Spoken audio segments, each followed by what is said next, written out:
Hey everybody, Tony here, and welcome back to another TTBurger console review. And you're probably thinking, what other console you're going to be reviewing? You pretty much covered all the main Sony consoles, except for like the PSP and PS Vita and stuff like that. Well, I'm branching out, and we're going to be looking at other video game consoles as well. Yes, I may be a PlayStation gamer and stuff like that, but I owned other consoles in my life and stuff. But this console we're going to be reviewing is a console that I have not owned, but I have played it over at my cousin's house and some friends' houses. And this is the very first 3D Sega console that was actually good and stuff compared to how bad the Sega Saturn was. We don't count that, but we're going to talk about the Sega Dreamcast. And like I said, I never owned a Sega Dreamcast, but I played it before. And joining me for this is Razorblade 1812. Hello, Razorblade 1812, aka Toby, and today, Sega Dreamcast. The truth is, a part of me kinda has wanted to get a Sega Dreamcast, but then again, I have no more room, so I really can't, I don't have any more room for any more consoles at the moment, so the thing is that if I ever played Dreamcast, I'd be over at my cousin's house or a friend's house, and I played it when people brought it over to school and college and stuff. But what do you gotta say about the Dreamcast, Toby? So yeah, the Dreamcast was, of course, the fourth console that Sega produced, and this first came out on November 27th, 1998 in Japan, and a year later this came out in the West. First, about 6 months later. 6 months later, actually. Yeah, but in North America, you won't actually believe it, but it actually has one of the craziest release dates to date. This actually came out at the same day when Final Fantasy VIII came out on the PlayStation in North America. Get this, September 9th, 1999.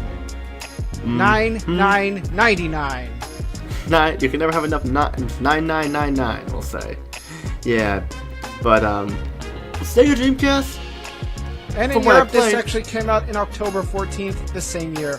And in Australia, a month later, on November 30th. As I am reading the Wikipedia article on it.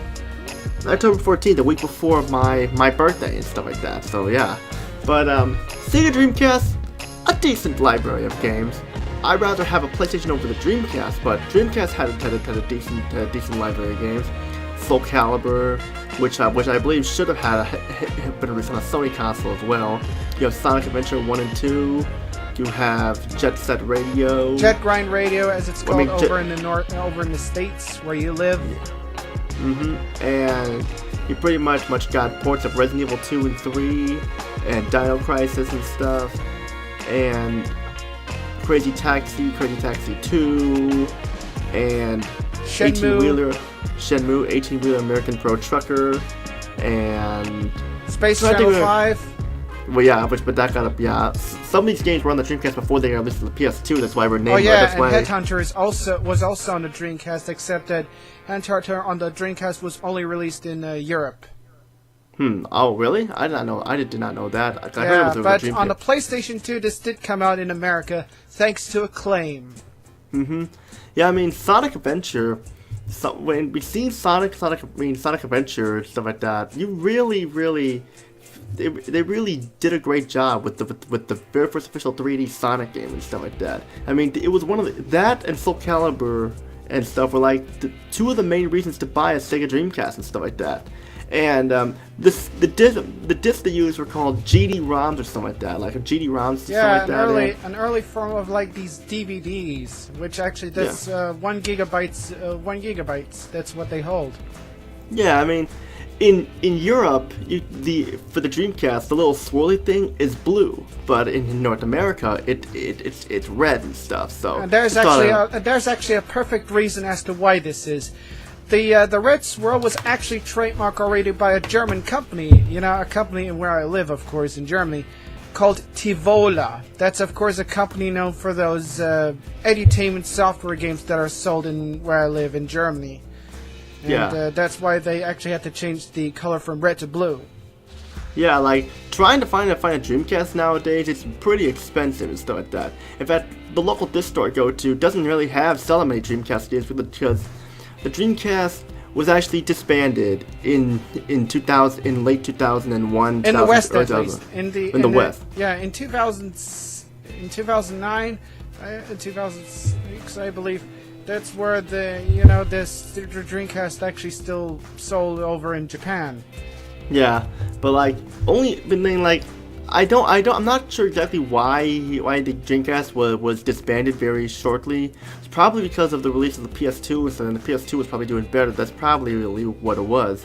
But it had, like I said, a decent amount of games on it and stuff. Like, I remember, like, the very first Dreamcast game I ever played was Soul Calibur, because I was a big fan of Soul Blade, and I found out that there was a Soul Calibur, and it was only on the Dreamcast. I had to play it, because me being a fighting game fan, I had to play it, and I liked it, but still wish it would have gotten a PlayStation 1 or PlayStation 2 release, though.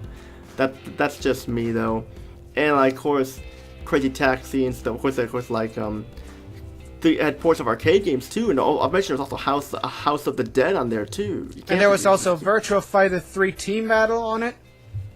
Yep, well, Sega, we knew that there was going to be Virtua Fighter 3 because it's Sega and stuff like that. But a lot of people say that the Dreamcast was an awful console.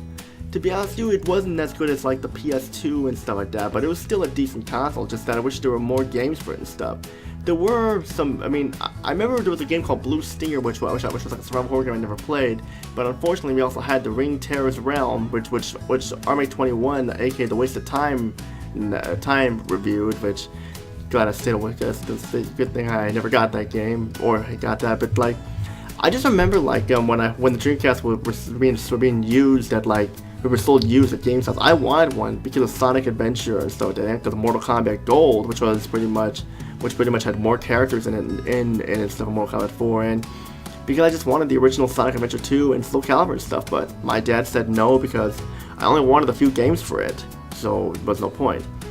But Toby wanted to talk about something on the Sega Dreamcast that he had called VMUs, which I saw these the first time I played the Dreamcast. Why don't you explain these VMUs, Toby?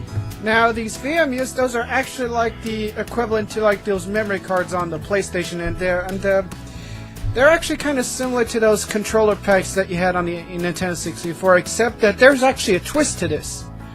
Of course, you plug these VMUs into your Dreamcast, into your controller, and of course, you can save games like you would do with a PlayStation memory card or an N64 controller pack.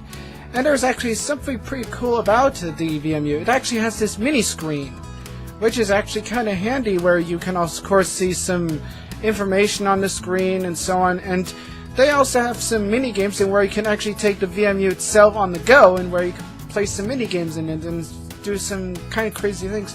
Similar of what the Pocket Station on the PlayStation actually did. The Pocket Station, as you may know, that was actually a Japanese-only sort of memory card, that it was actually the precursor to the VMU. It was what actually inspired the VMU in the first place. It's kind of similar to those Tamagotchis and those Gigapet things they had back in the day and stuff. That's what it's similar to. I mean, I don't know, because I remember like when I was playing Soul Calibur playing as Voldo, you can see a little animation of Voldo on the VG on the VMU, and of Sophitia and Siegfried and stuff like that, and I thought that was pretty cool. I mean, the Sega Dreamcast tried, really tried. That's why I give it credit. They really tried, and I give them credit for really trying their hardest and stuff. But just PS2 had more going for it. PS2 had a DVD player and stuff, and it's on DVD-ROMs and stuff, just that it was the most powerful console.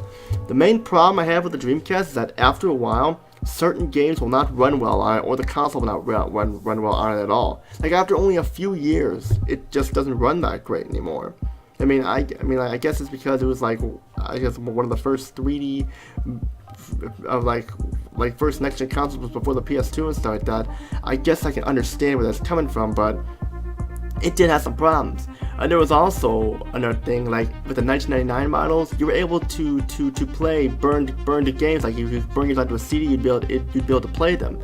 But after a year after that, they caught on to that and stopped doing that. Yeah, the piracy was also another problem that the Dreamcast actually had. That it was actually easy to pirate games since there was obviously no copy protection on any of the games. That was actually kind of a problem it had. Another problem is that it also has no EA support. Yeah, that's right. EA actually stopped producing games for Sega consoles after they were absolutely gutted by the Sega Saturn, especially by their Sega Saturn ports of certain games in which they saw how awful these ports were compared to their PC and PlayStation 1 counterparts. That's exactly why EA stopped making Dreamcast games. We'll talk about the Sega Saturn probably in a future episode, because there are something about the Sega Saturn I need to talk about, but I never owned one, but just to get that out of the way. But I just like I said, like the Dreamcast just could have been better. I know they tried, but just that it got released too soon. And was just not ready for next gen. I mean, some of the games are good. They even had their own version of Donald Duck going Quackers. There was a version of Quake 2 on there. Quake 3 Arena. Quake 3 Arena. Sorry, and there was also there was also Omicron the Nomad Soul from the people who made your favorite games on those PlayStation systems. Which ones? Well, of course, Quantic Dream. You know Quantic Dream. Heavy Rain, Detroit Become Human, and so on. Oh, yeah. Yeah, that's right. They first did a game on the Quantic Dream.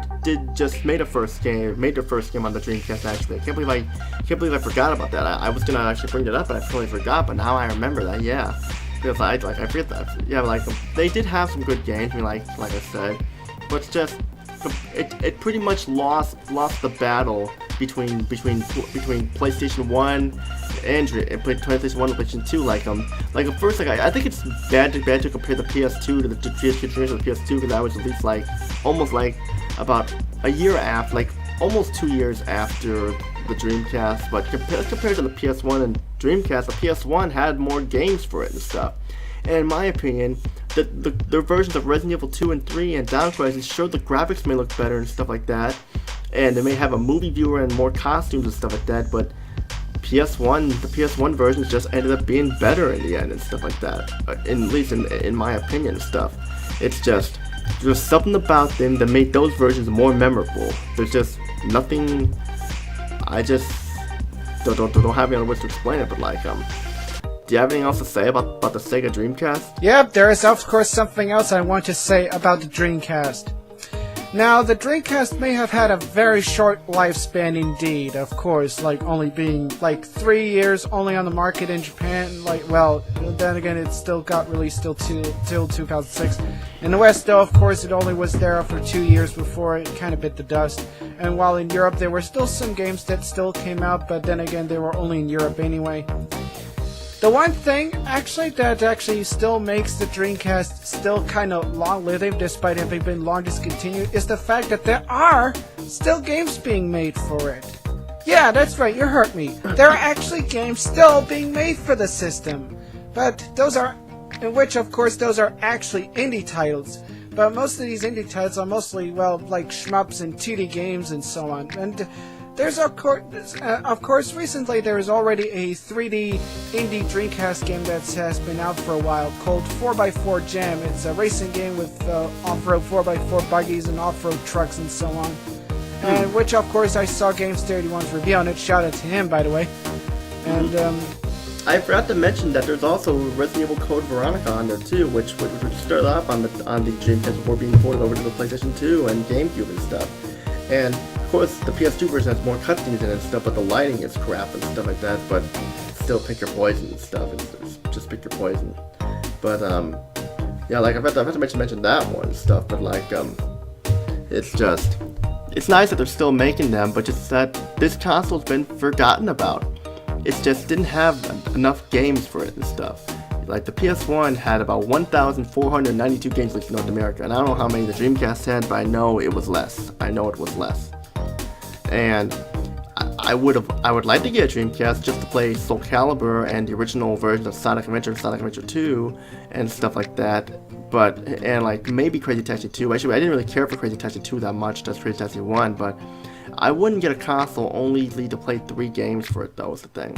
I mean, then I don't have any more room, like I said, so getting a console just to play 3 games, almost like wasting your money on Xbox 360 and buying it just for Halo or something like that, or so. but I can't say. If you guys like the Dreamcast, hey, more power to you. I'm glad you guys like it because it helped the system. But it's just, in my point of view, the Dreamcast just was pretty much lost the battle to the PlayStation 1, and PS2 is what killed it. Yeah, and it also killed Sega themselves too, as they had become a third-party publisher ever since then. Which is also why, of course, many of the Dreamcast titles have, of course, like you said before, been on like the PlayStation 2, the GameCube, and Xbox. Well, certain titles. But of course, these days, of course, you can now have certain Dreamcast games now on the PC and PlayStation 3 and 4 and Xbox 360 and Xbox One on the various online marketplaces like Steam, the PlayStation Store, and the Xbox Live Marketplace. As of course, as we are making this review, Shenmue 1 and 2 is going to come out in August this year, and we're definitely looking forward to it. I already pre-ordered the PC version, which I of course want to play, and I am indeed looking forward to it, and so do you, Tony. Yeah, I'm looking forward to it. Only be $30 too, and I never played a Shenmue game before in my life, so I'm definitely looking forward to it. But you said about them putting Dreamcast games to other consoles on the online side. That sadly, Soul Calibur, the original one, still has not been released on the PS3 and PS4. It's only on the 360 right now. I'll never understand why they did that. It would be nice if they put it over to the PS3 and PS4 so us Sony fans can experience the game fully and stuff like that. The only problem is that with the 360 version, everything's already unlocked and stuff, so I can't really say anything about that. But when I had my 360 and stuff like that, I did play it, and it was actually fun. But like, the game hasn't really aged all that well. Just compared to Soul Calibur 3 and 2 and 3 and Soul Blade, you're really not missing out much nowadays. I mean, back then it was big, but now it lost its charm and stuff. Soul Calibur. But if they bring it here to the PS3 or PS4, I'm all there. But and speaking of Xbox 360, there was actually another Dreamcast game that was actually remastered for Xbox 360 only, and it's a game called Rez from the man who created Space Channel 5, Tetsuya Mitsuguchi. You mean R-E-Z, Rez? R-E-Z, yeah, Rez? Rez, that's... Well, I have it on the PlayStation 2, so that's fine with me. I'm okay with that. And the fact is, this game is now also available on the PC, the PlayStation 4, and the Xbox One as Rez Infinite. It's actually a much bigger version of the original game, but with more content in it.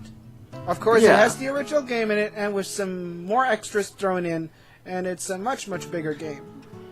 Yeah, but like, I already had it on the PS2, so that was good the way it is. And even 18-Wheeler and Crazy Taxi came over to the PS2.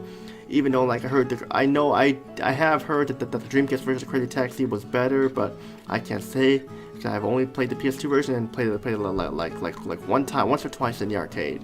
So yeah, just excuse me. But like, and even like House of the Dead, just like I played House of the Dead in the arcades, and it was just okay, so you're better off with like Time Crisis and stuff, but that's just me though. But sadly though, like, it was the last Sega console, and it was better than the Sega Saturn, much better than the Sega Saturn. I heard the Sega Saturn flopped badly and stuff, and of course it's also better than that 32X and stuff like that. And so Sega CD, I think people were too hard on that because it was the first CD-based console, so I give it credit, but yeah, like, at least it's actually kind of ended on a decent note for Sega. Yeah, they did their best, and they're still making games. I mean, they're behind the Vocaloid games, Hatsune Miku and stuff like that. So and of course, Yakuza.